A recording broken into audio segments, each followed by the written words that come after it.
A majority of Duval County School Board seats, 4 out of 7, are up for grabs in just over a month. This election, among the most politicized in school board history. Among the pressing issues facing school board members, whether to close nearly 30 schools as a cost cutting measure. I'm joined now by District 5 Duval County School Board candidate Reginald Blount, and you can join our conversation with questions or comments. You can reach us on air at 904-549-2937. You can also email First Coast Connect at wjct.org, or you can reach out on social media. You go by Reggie? Yes, Reggie. Reggie, welcome. I know You. you had a little trouble getting in today, but thank you for making time for this. So the district you hope to represent includes parts of, basically Springfield to Ortega, parts of the west side and the northwest area. How would you characterize District 5, and why do you want to be the person that represents it? Well, I characterize District 5 as this is an area I grew up in. I'm actually a native of Jacksonville. Grew up in the Grand Park area, west side area. Of course, you said Ortega, Paxson. And it is a pretty very diverse area as far as the population. But I'm wanting to represent that area because that is where I'm from. I am a stakeholder in the area. My kids went to public schools, and I have grandchildren in the system. And you also went to public schools? Yes. Where'd you go? I graduated from Paxson. Okay. And so you have, this is a three-way race for District Yes. 5. And so you have two opponents. This is the only school board race that could possibly not be decided in August. In the August 20th primary, it could possibly go to a runoff depending on how the election comes out. Right. We hope not. I hope I'd win it. So your opponents are Nashawn Nix, who's going to be on this program July 25th, and Hank Rogers, who's going to join us on August 5th as part of our election coverage. If this race went to a November runoff and you were not one of those two, who of those opponents would you vote for? Well, I don't know all of the narrative of both of them. I do know Nashawn Nix intimately. We've done work in the past. But I probably would just listen to him and see where they're at as far as the issues. I couldn't really make that decision right now. So you had 6 children in Duval County Public Schools. Were those traditional public schools or charter schools? Actually, I'm 30 years military, so they were in public schools during my military career. But my grandchildren are in the public schools. Okay, and let's talk about that. I mean, you served almost 3 decades in the Army. You did 4 combat tours, including in Iraq and Afghanistan. What did your time in the service teach you, either about yourself or just about life? One thing is discipline. You have to be very disciplined, pay a lot of attention to detail. And one of the biggest benefits is the diversity of people that you come in contact with, both foreign and stateside. So it gives you a great perspective of the human dimension when you're dealing with a lot of groups of people, including families and senior ranking people in the military and in the civilian service sector. Mm-hmm. So in your district, there are at least 10 schools that are slated for consolidation and closure under the current proposal that was drawn up by a consultant and that the school board is considering. And it may not look like that in the final analysis, but it is a process that they're going through right now. What is your feeling? What is your position on the school consolidation and closure proposal? Well, they're currently still in phase 1. I've looked at the plans, and I've gone to some of the community meetings. And of course, different communities are fighting to keep their schools open. I do question some of the data and how accurate it is based on the schools. At this point, that's all we're doing is we're looking at it. I'm not really in favor of closing schools, but I understand the financial aspect behind it. From 68 when the city consolidated, you had most of the schools in this core area, and now it's at a point to where finance, money, and budgeting is causing some of these schools to close. So right now, to answer your question, we're still looking at that master facilities plan. I do have a lot of questions on it, but since they're in phase 1, I really don't have a whole lot of comment other than I would like to see them move more forward to some realistic options when they talk about consolidating the school and making that focus go to a certain school, because you got to understand the growth. The city is growing. They have apartments all over the place. So what are the plans for that growth? Because if you populate one school, then all of a sudden you have this influx of people and now the school is overcrowded. So I have those kind of questions that we want to look at. Would you oppose closing those, nearly dozen schools in your district? I wouldn't oppose closing anything at this point because I don't have all the data. Again, we want to look at it and see, from the inside perspective of what's the realistic plan for actually closing these schools. Because there definitely is a economic reality that the district Yes. is facing. Hmm. And so you would be willing to consider some consolidation if it's necessary. Oh, definitely. If it's necessary, there has to be some consolidation. Interesting. Okay. We are talking to Reginald Blount. He is the District 5 City Council district candidate, and you are welcome to join our conversation on air. You can call 904-549-2937. You can also email firstcoastconnect@wjct.org. I want to ask you about a tougher topic, something that you tweeted a couple of years ago. This was support that you tweeted for North Carolina Lieutenant Governor Mark Robinson. This was in February 2022. It was at a time when Robinson was being criticized for saying that homosexuality is a sin. And you tweeted, "Stand firm, Lieutenant Governor Robinson. Do not be bullied by anyone when you are correct. I stand with you." Do you believe that homosexuality is a sin? Well, it depends on where you're at. If you're a born-again Christian and you're believing in the aspects of the Bible, of course it's a sin. But I didn't make up the sin. It's God's order. And when I was referring to Lieutenant Governor Robinson, I was looking at the fact that we talk about a diverse population, we talk about inclusion, and we talk about diversity. Yet if someone has a different opinion, we just want to jump all over them. I tell any community, stand on what you believe. And that's what he was doing, and that's what I was referring to. And you also believe that, though. As a born-again Christian, according to the Bible, yes. So how would you fairly represent, this district is obviously a diverse district, as you say, racially, but there are a great number of people who identify as gay or lesbian or transgender who are in the school system. How would you represent them if you were elected? Because they deserve respect. They're human beings just like us. I don't separate people by what they choose to do or what they choose to believe. If I am representing them, I represent them 100% and not with a biased view. Mm-hmm. Your website for your candidacy says our children should never become subjects in social engineering experiments. Can you give me an example of what that might mean? Like, what are you thinking of in terms of a social engineering experiment? Yes, well, our children are our children. I believe in parental rights. I don't think the government or any official should come in and dictate to your children what they should be. In other words, there's stuff that they're coming out with, telling kids that they can crawl like animals, and we have to respect that.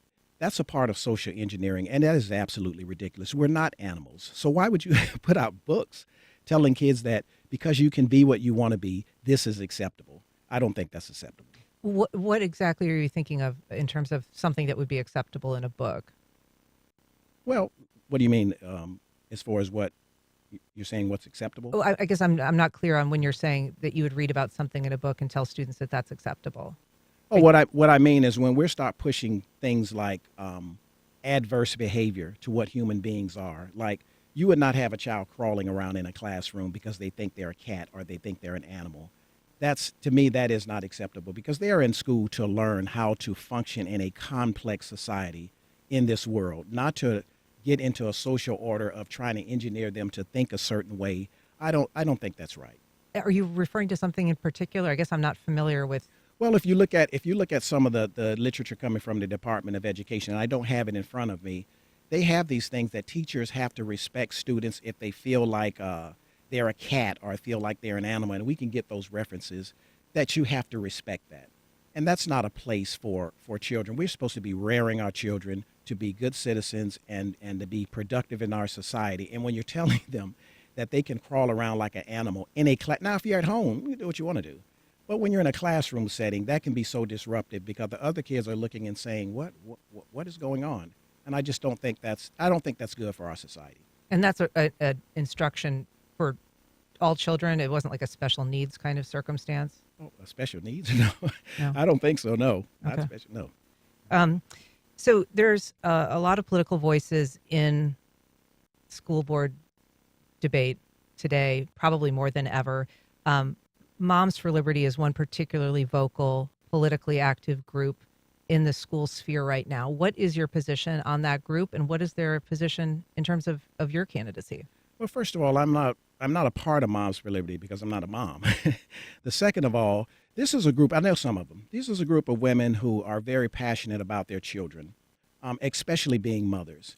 I respect any group who wants to come forward. I don't know all of Moms for Liberty's initiatives, but what I do know is that they are advocating for their children. They are advocating for parental rights, as any group should. I don't care if you're LGBT or whatever.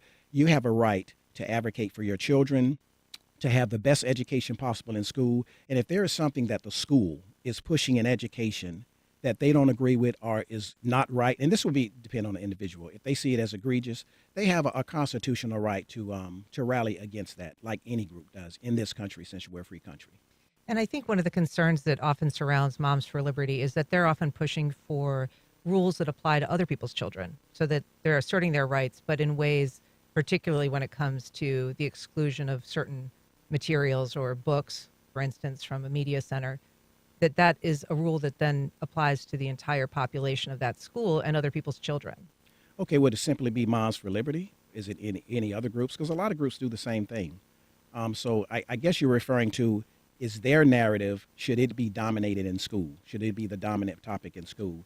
And I'm kind of like on the fence with that because we haven't really done a survey to see if people are against it, if other groups are against it. I only hear the topics about what they are doing. I don't hear much about what other groups are doing. I don't know that there's any other group that has affected a large scale book ban, for instance. I know that there's some question over whether we call it a ban or we call it books under review, but certainly Moms for Liberty is the agent and the animating force behind this recent wave of removals of books from the shelves in Florida and elsewhere.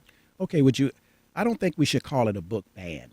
You know, when you talk about banning book, that's, to me, in my opinion, that's a narrative. I think removing inappropriate material is something that every mother in this country would be in agreement with. But a book ban, I don't really jump on that topic because I think it's a narrative that causes just a overflow of emotions that really have nothing to do with the content as far as removing things that people would see as inappropriate children at such young ages. Got a few calls I want to get to. Eric in Arlington. Good morning, Eric. Go ahead. To a question and a comment. The question is, would you be in favor of a law that basically said that children had to go to school to the school closest to their house, so we can start rebuilding community? My second comment is, you talk about narratives. I mean, enforcing narratives on people. I mean, Christianity is the silliest and most destructive, one of the most destructive narratives that humanity's ever had to endure. And so thanks for taking my call. Thanks, Eric. Your thoughts, Reggie? Okay, I don't believe in creating laws forcing kids to go anywhere. I think that's something that has to be looked at based on budgets. As far as Christianity, that's where you have a lack of respect. Whether it's Islam, Christianity, Buddhism, you can't attack one, I guess I can say, religious sect without looking at the other one. So I won't really comment on that, whether Christianity is silly. We've got a call from Jenna in Bay Meadows. Good morning, Jenna. Go ahead. You meant Janice? Yes, please. Thank you.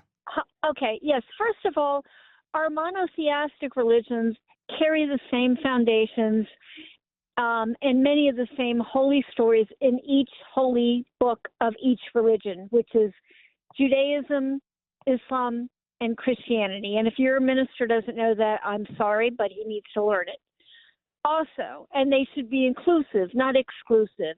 This is a multi-religious continent, country. I mean, that's just ridiculous.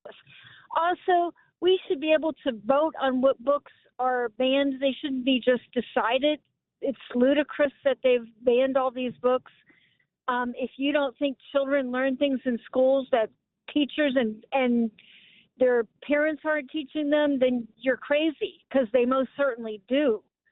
Okay, Jenna, we want to stay away from name calling, certainly. And it's worth noting, Bay Meadows is not a district that you would be over if you were elected to District 5, but these are issues that have wide concern throughout the community. Right, and I'm glad for their questions, but I think we're getting too far off, especially when we talk about the religious aspect.